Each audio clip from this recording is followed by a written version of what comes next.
McGuire has relinquished his vice-like grip on the Collingwood presidency. Bombarded with criticism over his botched handling of the club's racism investigation, he choked back tears as he announced he's quitting the top job immediately. But in true Eddie style, there were plenty of backhanders for his many detractors. Tony Jones reports. After 23 years, it came to this. I try my best, and I don't always get it right. But I don't stop trying. But today, effective immediately, I step down from the presidency of the Collingwood Football Club. For a man who has spent most of his life in front of cameras and microphones, and there were ample at today's media conference, this was by far the toughest appearance of all. I love Australian rules footy.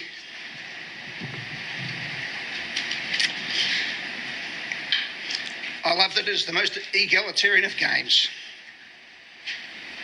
No matter the size, the shape, or any other subset of life, he or she with a Sharon is the most important person in the world when they've got it in their hands. What scuttled McGuire's plans for a celebrated farewell season was a letter circulating today demanding his immediate resignation.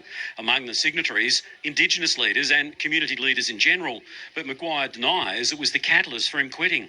So I leave knowing one thing for certain, that in every endeavour my heart has been true, that my devotion to fairness has endured and grown, that never have I ever turned my back on anyone who's asked for support. In truth, it was always going to be hard for McGuire to salvage his presidency following the leaking of that independent report which found systemic racism within the club.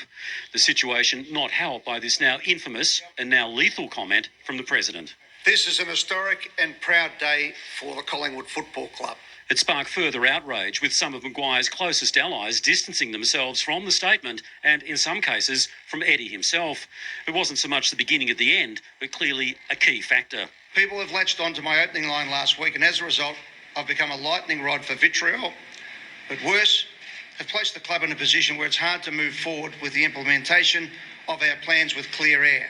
Over the coming days, McGuire will have plenty of time to reflect on his presidency, an office he assumed as an entrepreneurial 34-year-old. In fact, it was his 34th birthday.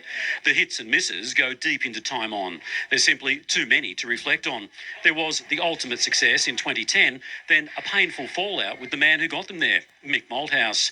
As a football power broker, Eddie McGuire was a visionary, but at times was blinded by his passion for the Pies. Despite today's decision to step down, that passion remains. To my old mate Joffa Korf and my beloved Magpie Army, I'm with you all, side by side, black and white forever.